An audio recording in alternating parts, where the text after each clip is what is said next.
Grand Philippines.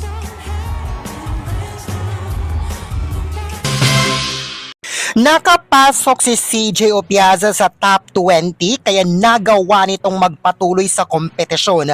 20. Next up is Miss Grand Philippines!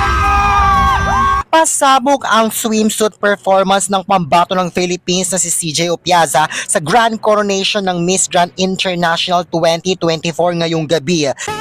Miss Grand Philippines.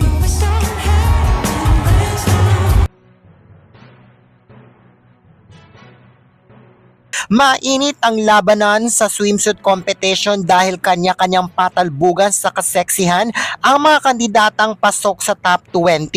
Patalbugan sila ng kani-kanilang mga pangmalakasang pasarela walk.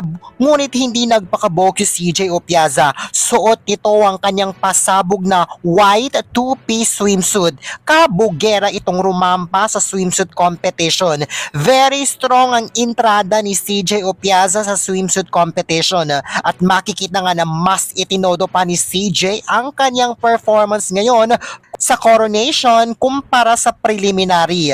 Sa hair and makeup, on point lahat. Curly hair ang naging atake nito, samantalang naka-smoky eyes naman ang kanyang makeup. Sa facial expression naman, fierce kung fierce at todo at consistent ito sa kanyang projection sa camera. Mga bagay na critical dahil ito ang iniiskuran ng mga judges.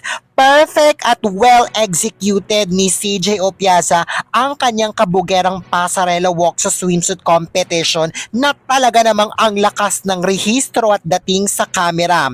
Tinapos ni CJ Opiaza ang kanyang pasabog na swimsuit performance ng isang pamatay na hair flip posing. Matapos ang batalbugan sa swimsuit competition ay nakapasok si CJ Opiaza sa top 10.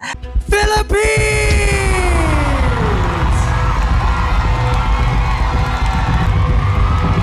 Medyo naging intense ang pagtawag kay CJ Opiaza dahil siya ang pinakahuling natawag.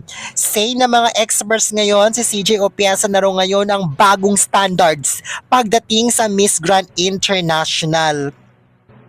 Ayan, anong say mo sa performance ni CJ Opiaza sa swimsuit competition?